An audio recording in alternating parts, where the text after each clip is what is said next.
You're listening to the Options Insider Radio Network, the home of the Options Podcast. For more quality options programs, visit theoptionsinsider.com or search for Options Insider Radio Network in your podcast provider of choice. Listeners can also access all of our programming through our mobile app available in the iTunes and Google Play stores. Select programs are also available via live stream at mixlr.com/options-insider.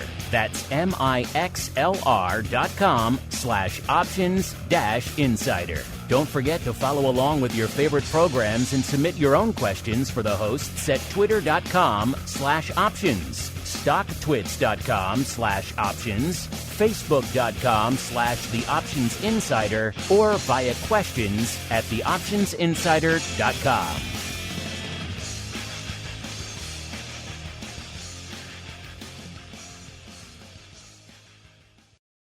This is the Options Industry Council's Wide World of Options.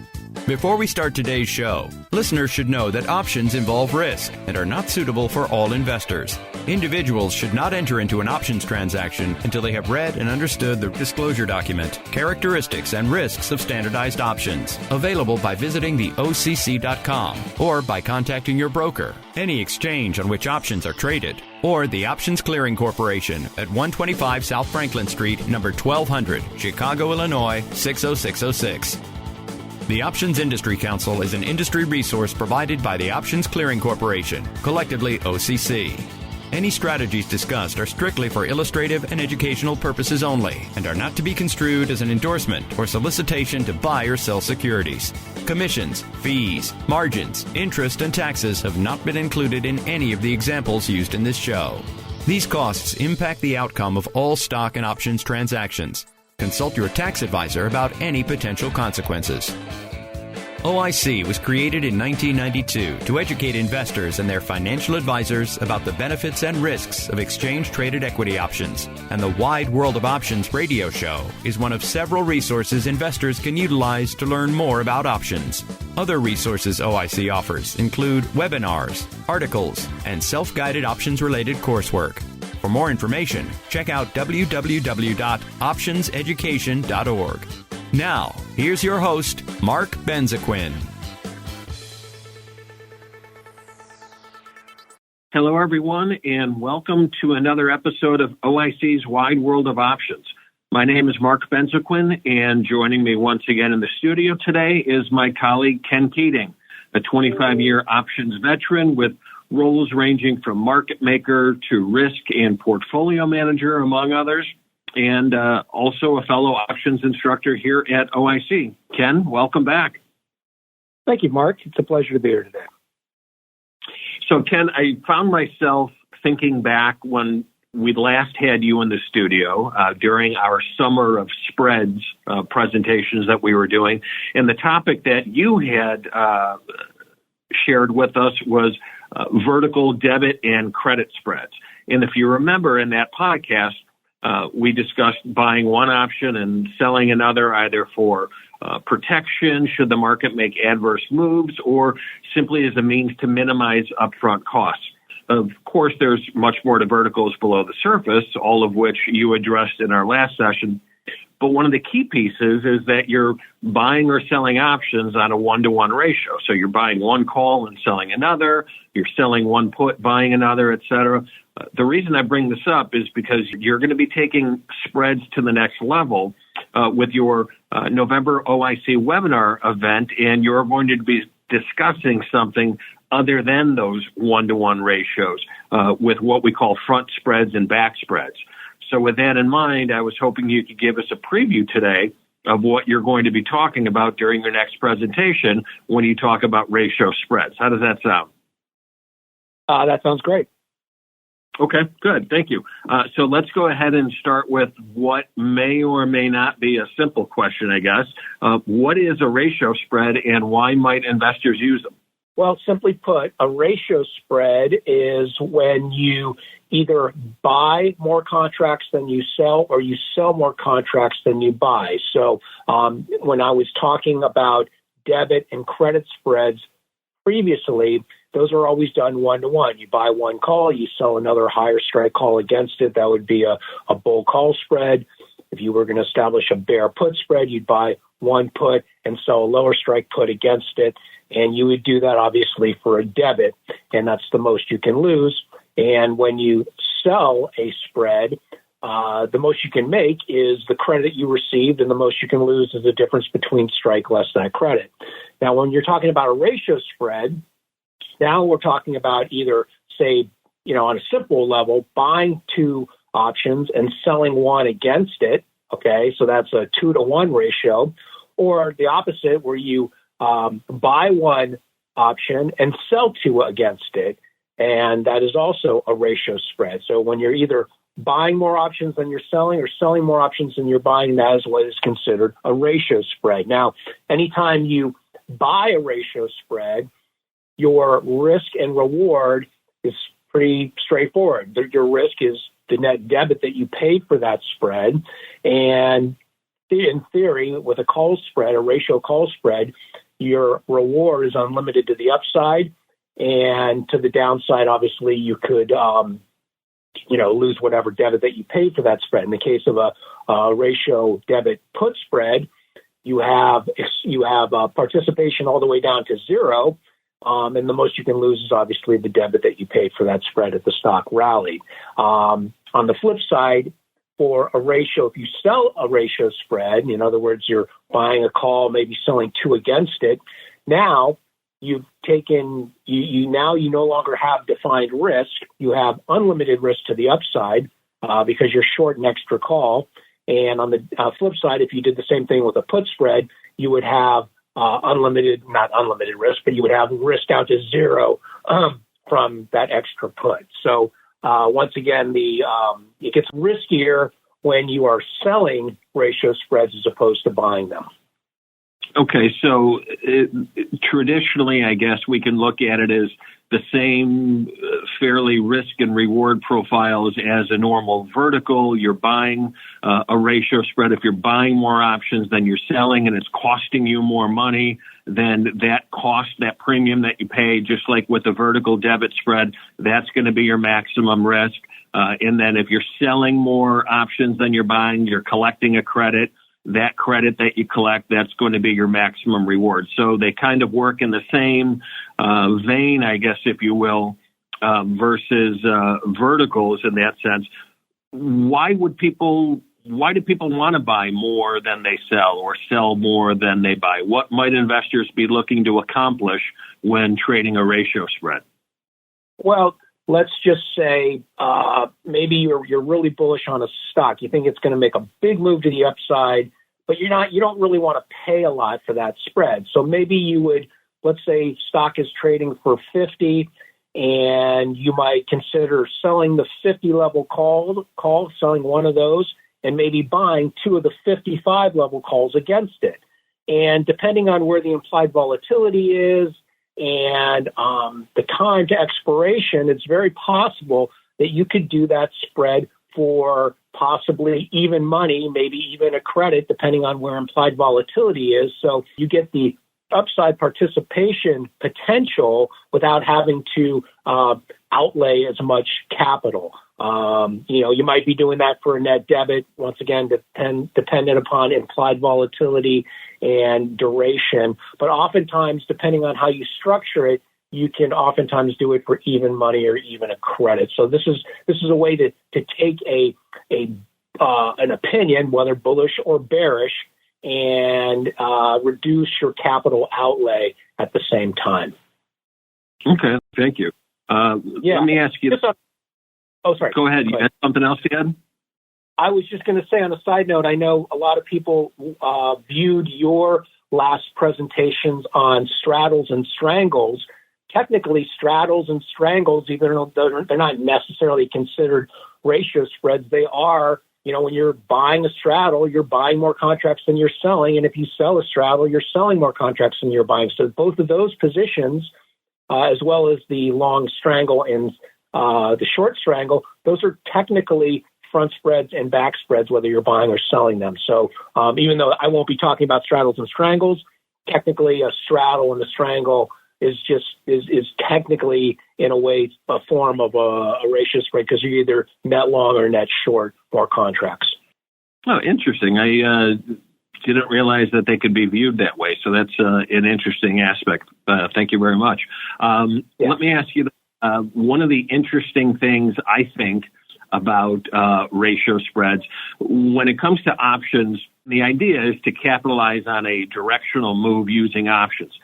There is a ratio spread that I know that you're going to be talking about called the stock repair, where we're not really looking to capitalize on a market movement per se using options. What we're really looking to do is to basically repair that losing stock position, and doing so using options, which I think is kind of an interesting spin. So if you can, why don't you take us through the stock repair strategy and tell us how it might be structured and what the ideal outcome or what the intent of the investor is when trading a stock repair strategy.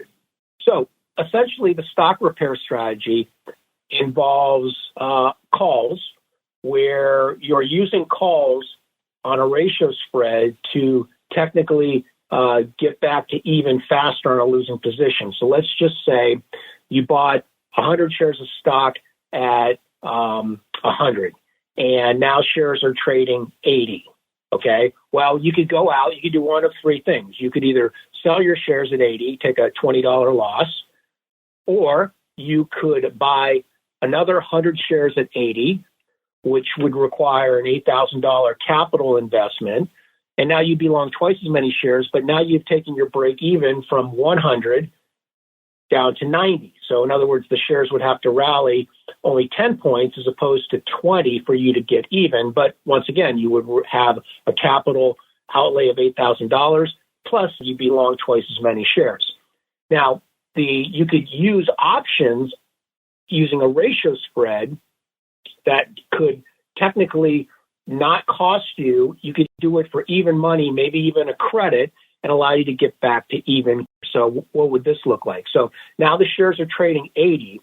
What you would do is you would buy, say, one of the 80 level calls and sell two of the 90 level calls against it. So that's a ratio spread. We're long one call, we're short two against it. Now, because of that, and if we can do that for even money and the shares go to 90, okay, now we are going to, technically, we're going to get back to even if the shares rally back to 90. They don't have to rally to 100, but we will get back to even without having to put out that additional capital outlay. Now, granted, that's as much as we can make on the position unless we roll it or do something to manage it. But to the upside, if all of a sudden the stock shoots to 100, okay, we forego any upside participation above 90. So you can kind of think of it like two positions.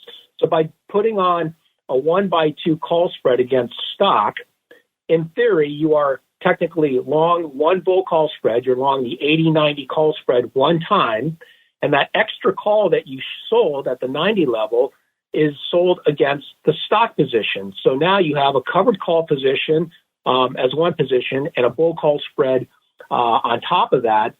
Plus, ideally, if you can do that for even money, you've done it for free, not counting commissions or fees through your broker. But once again, this is a kind of a unique way to structure options around a stock position to get back to even sooner. Now, granted, this doesn't give you protection to the downside, but you still have that exposure. If stock goes from 80 down to 70, you're going to lose money on your long stock position. Your 1-by-2 call spread doesn't help you, but it doesn't cost you anything either. So, right, and that sale of that additional call, that helps to reduce the overall cost of the strategy. Like you said, you can, possibly do it for, near even money, something like that. But the trade-off, obviously, again, as you had mentioned, is that, any upside participation above that additional short call strike, you forego that. So really the idea, to kind of summarize the excellent explanation that you had given, to summarize is that the idea isn't really to make money, but to get back to even, to recoup potentially recoup some of your losses in doing so at a potentially lower cost out of pocket than it would be by purchasing those additional shares, as you had mentioned, plus the additional risk of now being long 200 shares of stock versus just one. So I always thought that was an intriguing strategy, the stock repair, because I like the idea that unlike other strategies where, the goal for the investor is to, generate premium income or leverage, to derive profits from that, you're not really looking for profits. What you're looking to do is the title of the strategy. You're looking to repair your stock position and trying to get back to even money sooner than you could potentially do than by just, holding out hope that the share prices rally. So I think it's a very intriguing strategy, something that investors might want to explore, particularly those that have heavy stock positions in their portfolio. Let's go ahead and shift gears, for example, or the stock repair. So we're buying one and selling two. So that would be a front spread.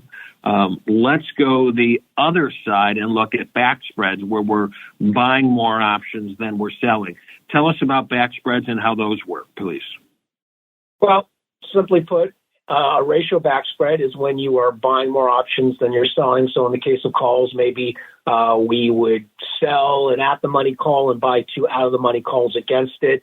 And ideally, maybe we can do that for even money or even a credit. Now, when we're putting this on, we're doing so with the intention that we think that the stock is going to make a large bullish move to the upside, and we are looking to participate in a large bullish move, but we're not necessarily looking to outlay as a lot of money to put that position on. Because obviously, if we are bullish and we decide to maybe stocks trading 50 and we're really bullish, so if we were going to put on a debit spread, maybe we buy the 50 level calls and sell the 55s against it. Okay, well, if the stock makes a huge move to the upside, the most we can make is $5, the difference in strike less any debit that we pay.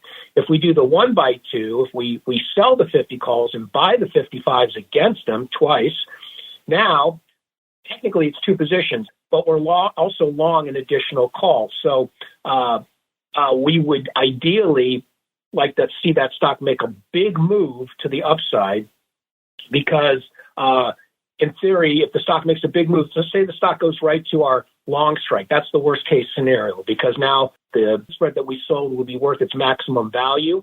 We would be looking at a $5 loss if we put the spread on for even. But if the stock makes a big move, say to 70, now that extra long call that we have at the 55 line gives us that upside participation and allows us to profit. In fact, we have unlimited profit potential to the upside should the shares make a huge move with little to no cost. So, once again, there's always risks with options when you're buying and selling options. Anytime you're buying more options than you're selling, obviously the risk is what you paid for that spread, the debit. But in this case, if we did it for even, yes, there's still risk in the spread because technically if the stock went right to our long strikes and finished there at expiration, in theory, we could lose the difference in strike. So there is defined risk. There's not no risk. There is limited defined risk. But at the same time, there's a give and take. You can't necessarily get that unlimited participation for even money without taking a little risk. So once again, it really fits somebody who's looking for a huge move either up or down and not necessarily willing to forego a debit to put that position on.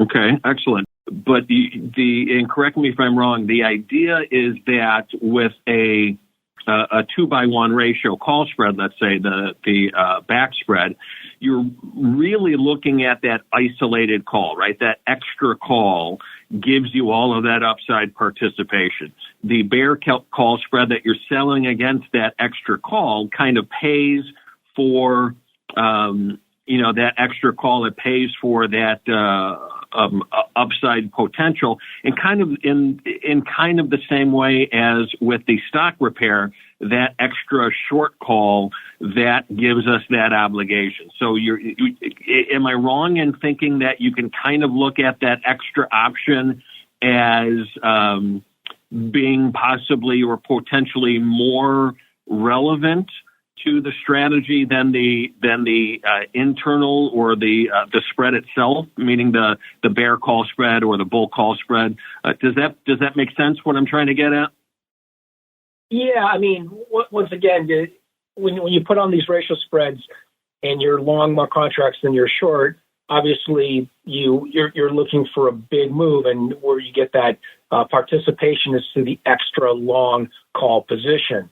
Right. Let's just say stock repair position. If we just put on a 1x2 call spread, we bought the at the money call and sold 2 out of the money calls. If we didn't have a stock position on, okay, that stock, if it makes a huge move to the upside, now we're short that extra out of the money call, and we have unlimited risk above our break-even point, which I'll get into. The break-evens get a little more complicated. They're not that complicated, but they're a little different. It's not necessarily at your long or short strike, but I'll get into that a little more in the presentation. But one thing to keep in mind that when you pair that ratio call spread with stock, now your risk is no longer unlimited the upside, because you're doing it against a long stock position. Once again, it's kind of like it's combining a bull call spread with a covered call position in the end. So your upside is, your downside is still in the long stock position, just like it would be in a covered call position. But once again, in a covered call, you've capped your risk, your participation to the upside, but you still have your downside risk. Same thing with the 1x2 call spread, the stock repair strategy. You're doing so knowing that going into it that you're capping your upside at a certain level at that short strike, but at the same time you still have the downside participation or the downside risk on being long the original shares of stock. Right, and I like that way you have looking at it by isolating the two positions, the spread position, the 1x1 spread position, and then that separate extra option, whether it be long or short. I like your idea that by isolating those two positions, you can have a better idea as to how the strategy might perform or what the intent of the strategy is. So excellent. Thank you for that way of looking at it. I think it puts things in a little bit easier perspective for our listeners. Let me ask you this, because we are trading, buying more than we're selling or selling more than we're buying, how does implied volatility impact the position? And the Greeks, for example, time decay, and then just implied volatility in general, does it impact it more or less because we have a different number of options?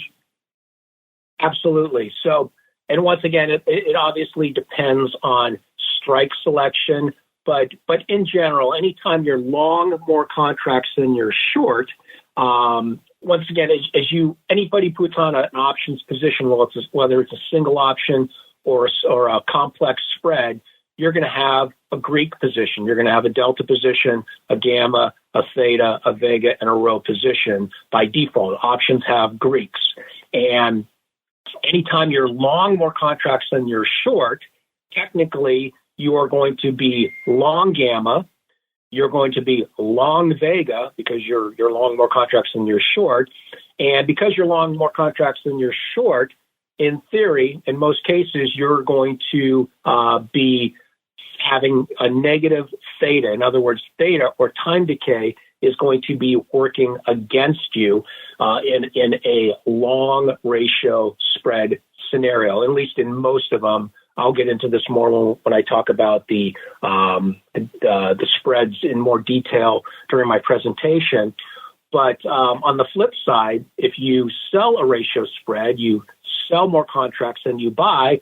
Now it's just the opposite. Now you're going to be technically short gamma, short vega, and theta is going to be positive. In other words, theta, you want time decay working, is going to be working for you rather than against you. So if you're long a ratio spread and the implied volatility goes higher, that actually works to your benefit because you're net long Vega.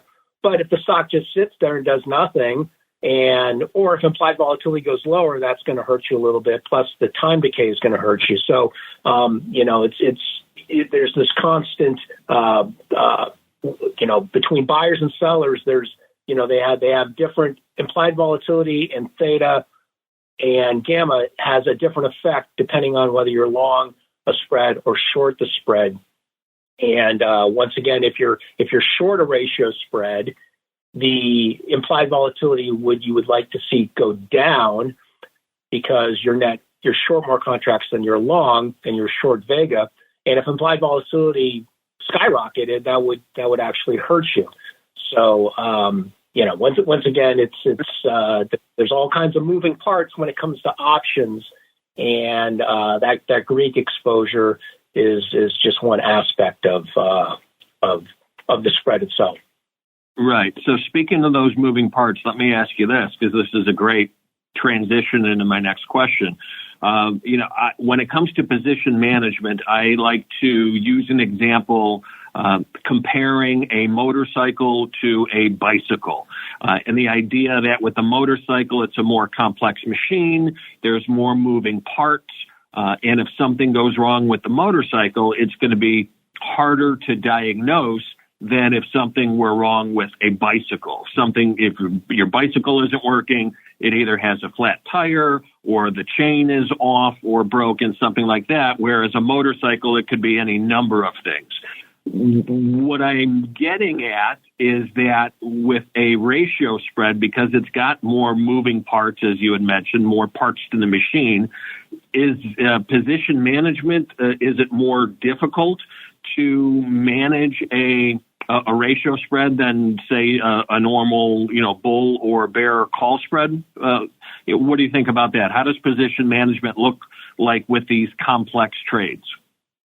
Well, obviously, because a ratio spread is going to have different Greeks, you do have Greek risk there. There is, and there is going to require some management there. But, once again, we're going to be looking at ratio spreads from a simplistic standpoint, buying one, selling two, or selling two, buying one, just to give you an idea. But, a ratio spread could be, buying 150 and selling 25 or something, it could be any ratio.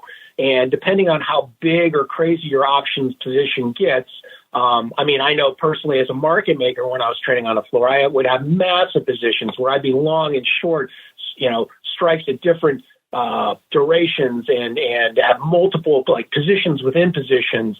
And I had a lot of Greek exposure. I was either net long a lot of Vega or short a lot of Vega, and managing that position can get a little more tricky. So the bigger your position gets, depending on what you have on, that can be a little more difficult to manage. But just from a 1x2 or 2x1 standpoint, it's a little more involved than managing just a regular debit spread or credit spread, but it's not daunting.